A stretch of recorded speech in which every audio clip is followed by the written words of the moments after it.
मनुष्य आत्माओं का लक्ष्य दिया है लक्ष्मी नारायण बनने है, तो 1976 में 76 में वो स्थान जो है वो भर गया।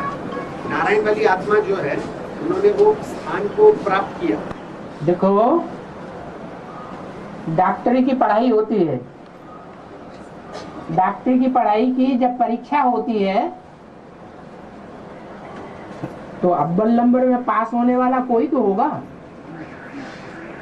वो डॉक्टर बनेगा। फिर डूबते दूसरे डॉक्टर प्रश्न करें, डॉक्टर तो यही बन गया, बाकी हम क्या बनेंगे?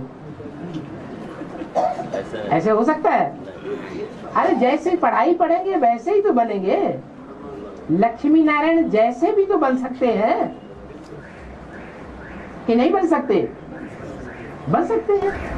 प्रश्न ये था हाँ कि मनुष्यात्माओं का लक्ष्य तो इतना तक ही है, मनुष्यात्माओं का लक्ष्य तो लक्ष्मी नारायण बनना है। हाँ परंतु जो इस सृष्टि का बीज है हाँ उनको शिव समान स्टेज धारण करना भी है। हाँ शिव समान स्टेज भी धारण करना है। हाँ लक्ष्मी नारायण पद तो ठीक है, हाँ उसके आगे तक उनको जाना है शिव समान स्टेज धारण करने। हाँ।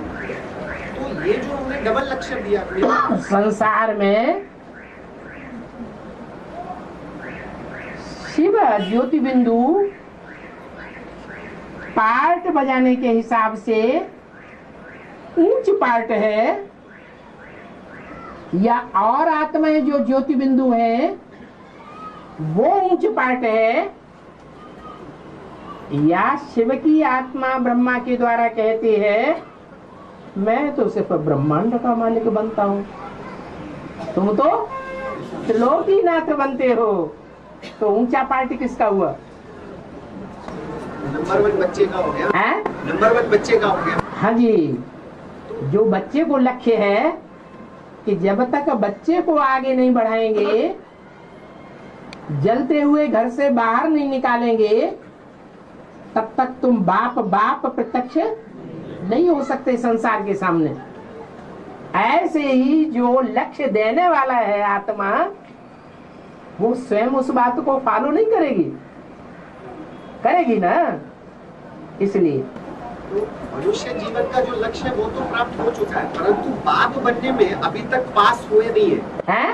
बाप जो होता है, जैसे बच्चे को संपन्न करना, ये बाप का पहला कर्तव्य होता है। हाँ, तो वो कर्तव्य अभी तक अधूरा रहा हुआ है।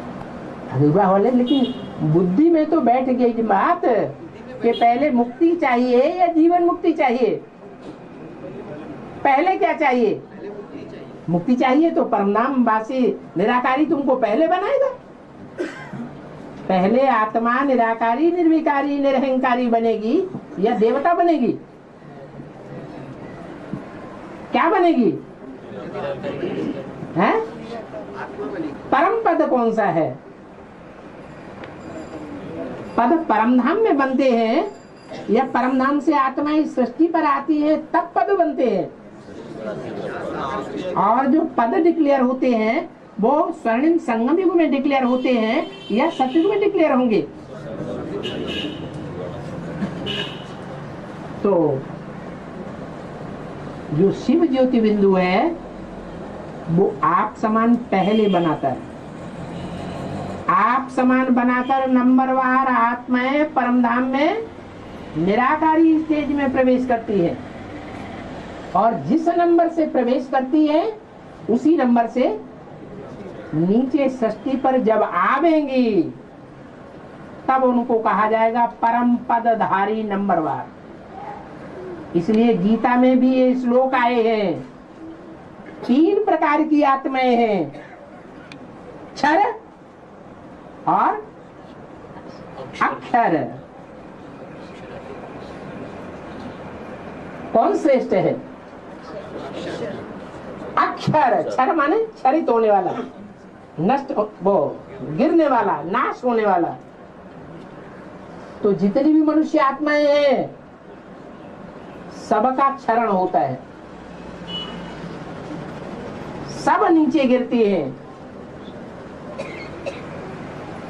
शिव एक ऐसी आत्मा है जो कभी क्षरित नहीं होती। अच्युतम नाम रखा गया है, अच्युतम केशवम राम नारायण। च्युत माने नीचे गिरना, ऊपर से नीचे ढलक जाना। तो अच्युत तो कौन हुआ? सब तो ऊपर से नीचे ढलक जाते हैं। कोई ऐसी आत्मा है जो नीचे नहीं ढलकती है? हैं? हाँ, राम वाली आत्मा सृष्टि के आदि में भी विष्णु है, जो आदि में सो अंत में। तो तीन प्रकार की आत्माएं हो गई। एक अक्षर है, शिव ज्योति बिंदु।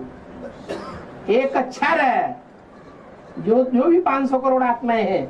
लेकिन एक श्लोक जो अंतिम श्लोक है तीसरा, उसमें बताए उनसे भी उत्तम वो आत्मा है जो क्षर और अक्षर दोनों से उत्तम पाठधारी है। वो कौन है? इसलिए मुरली में बोला कि मैं तो सिर्फ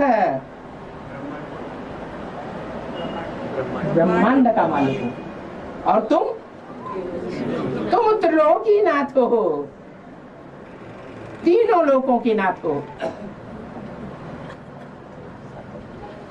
और बाबा जो जीवन शिव समान बनने में जो लगता है समय, हाँ, और उसमें जो शरीर रूपी रथ को जो लचीलापन आता है, और नारायण बनने के स्थान में 76 तक का जो लचीलापन है, उसमें तो शिव बनने के लचीलापन तो ज्यादा है ना। जिस नंबर में निराकारी बनेंगे, शर्त क्या है? जो योगी जीवन है उसकी शर्त क्या है? पतित से क्या बनना है? जब तक पावन नहीं बने हैं तब तक प्राप्ति नहीं हो सकती मुक्ति, जीवन मुक्ति की। तो जिस नंबर में पावन बनेंगे, पावन माने निराकारी, देवहन खत्म, उसी नंबर से नई दुनिया में आने वाले बनेंगे, पद बन जाएगा। 500 करोड़ पाठधारी तो है ना, सबके अपने अपने पद हैं, एक जैसे हैं। 500 करोड़ की माला तो है ना, माला में सब मण के ऊपर हैं या नंबरवार ऊपर नीचे है? तो ये हिसाब है। जिस हिसाब से मुक्ति पाएंगे उसी हिसाब से जीवन मुक्ति में आएंगे। बाकी ये नहीं कहा शिव ने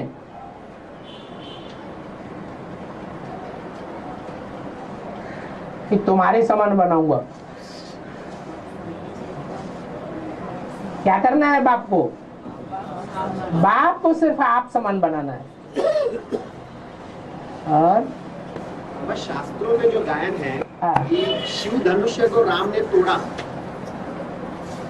तो इसका बाबा ने क्लेरिफिकेशन दिया था कि वो धनुष्य जो है वो शरीर रूपी रथ ब्रह्मा बाबा का यादगार है, हाँ। जिसके पुरुषार्थ रूपी लचीलेपन को वो पार कर गया।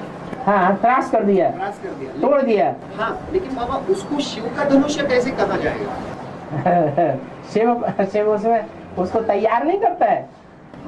तैयार तो करता है, परंतु शिव का जो मुकर्रर स्वरूप जो होता है, हाँ, वो मुकर्रर स्वरूप की शिव बात आती है। वास्तव में शिव तब है जब वो मुकर्रर स्वरूप में है, तभी तो शिव है। माने 76 से शिव है, उससे पहले शिव था ही नहीं। शिव था या नहीं था? ज्ञानियों की दृष्टि में शिव 76 से हुआ या 36 से ही है, भले पता नहीं चलता। लेकिन जो शिव है वो सन 36 से ही है। वो शिव ने कोई साकार में आकर के साक्षात रूप धारण किया, भले किसी ने नहीं पहचाना। फिर उत्तम से उत्तम पुरुषार्थधारी कौन हुआ? प्रत्यक्ष कौन हुआ?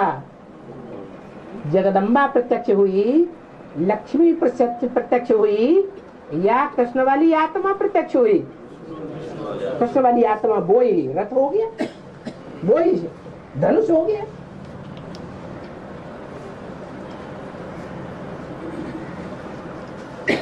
और